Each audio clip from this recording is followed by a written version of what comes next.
Қайырлы кеш, қалдарыңыз қалай? Біз бүгін осындай шиқырақтың жаңа түрін үйренетін боламыз. Ол үшін бізге мынандай бөз 13-13 сантиметр размері және де екі түрлі лента керек болады. Алтын түсті және осындай ақ айвори түсте екі түрлі лента керек болады.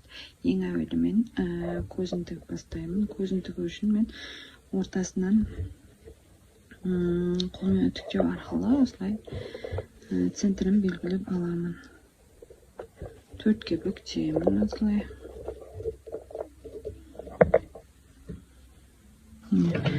Осылай қоямын. Және де мен центрін осы алтын түсті лентаның өзінен қиып аламын. Ленталардың ені 2,5 сантиметр, ұзындығы шексіз кете береді. Сіздіңізде қандай ұзындықта бар, сол бойынша тіге бересіз. Көздің бір жағын бекітіп аламын. Жаңа осылайынан төртке бөліп, былай сызық түсіріп алдым. Сіздерге кішкене көрінбеуі мүмкін, бірақ мен өзіме көрініп тұр. Сол арқылы дәл центрға қоямыз да, көзді бір жағын осылай бекітіп аламыз. Ал екінші жағында уже жұмысқа кірісетін боламыз. Екінші бізде уже ақ түсті үйлер атамыз жүреді. Бұл құрақтың тігілу жолы құдық құрағына ұқсас келеді.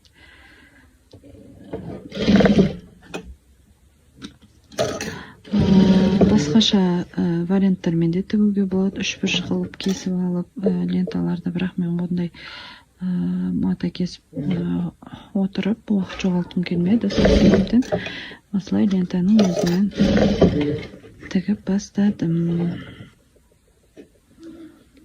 Және де көбі айту мүмкін, енді бұл құрақтың тігілу жолы басқаша деп, немесе өздеріңіз басқаша жолмен тігулеріңіз де мүмкін, бірақ мен осы жолмен тігемін.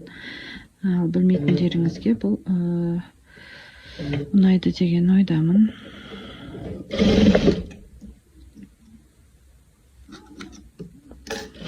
Осы алтын түсті лентамызды жібереміз. Үстіне мынау кішкене жалпақтау болып кетті. Жалпақтау болған кезде мен осылай үстінен тағы бір өтемін. Және осылай ақ түсті лентаның үстіне осылай алтын түсті золотистый біздің шиіміз, лентамыз түсіп отырады. Осылай.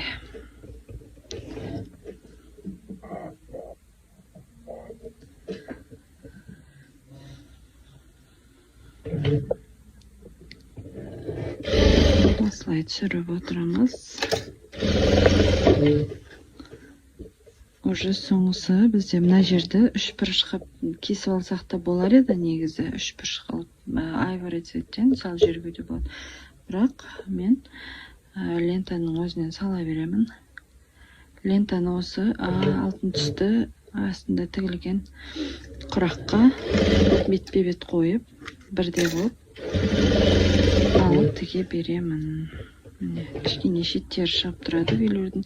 Мына жерде де уже біз мына жақтан бастамаймыз. Осы алтын түсті құрақтың үстінен бастап тіге беретін боламыз.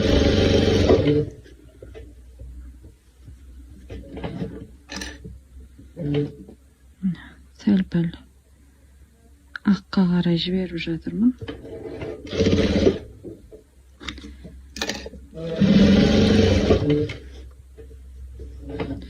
Осылай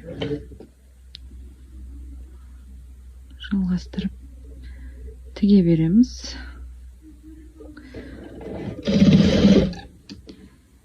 Міне алтын түсті, именно алтын түсті лентамен бірде қылып алып. Әйтпесе үлкенде болып, мата шығына көптеу болып кетуі мүмкін. Міне осындай. Енді мына жерді біз үшбұрыш қылып, жаңағы золотистый лентамен үшбұрышпен жаба салуға да болады. Және мен оны да жаппай, тағы да лентамен жүріп өттім.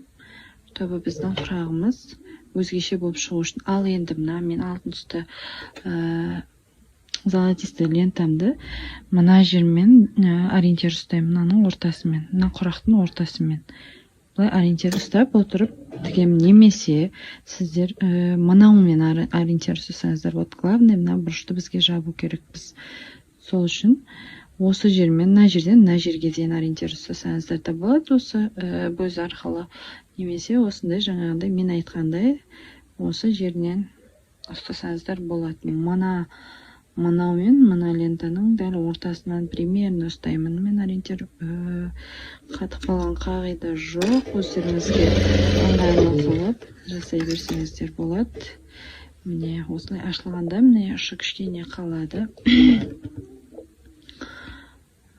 Так.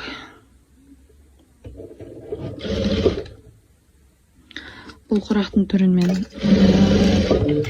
бұрын соңды тігіп көрпелерге қоспадым. Осы жолы қосқалы жатырмын.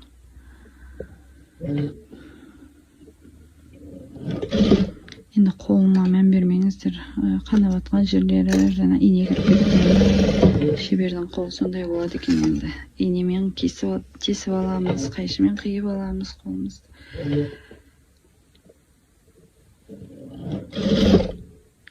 Мына жермен мына лентаның ортасынан ұстап отырмын. Енді мына ұштары қалды ғой. Мына жері, мына ұшы. Осыларды мен осындай үш бұрыш қиып алдым. 4-4 сантиметр жаңағы матаны, квадрат матамызды мен орта диагоналынан қиып шықтым. Сонда осындай үш бұрыш шығады. Бұл менде 4-4 сантиметр. Одан да кішірейтіп істеуге де болады. Главное, сіздің бұрышыңызды жапса. Енді мен размерлерін нақты тартылдатып айтып жоқпын. Айтып атқанда өзім қазір ғана осы құрақты тігіп шығардым да, үйрендім да. Негізі бұл құрақ бұрыннан бар. Мен бір кісіден көріп отырып жасап отырмын. Сол кісіден қарап өзім примерно есептеп шығарып отырмын. Ленталарын барлығын примерно жобамен есептеп шығарып отырмын. Бұрыштарын барлығын мен жобамен есептеп отырмын. Сіздерге главный тігілу жолын көрсетіп жатырмын. Енді әртүрлі размермен тіге берсеңіздер болады.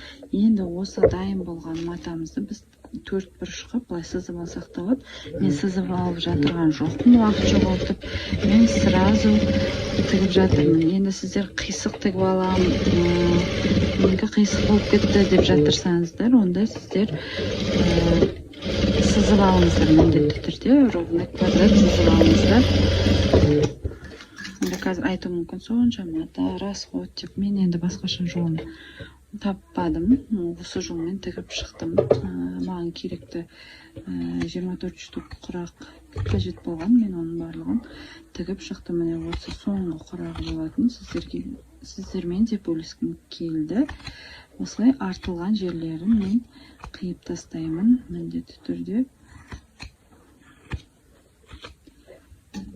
Міне сонымен осындай құрақ бізде пайда болды.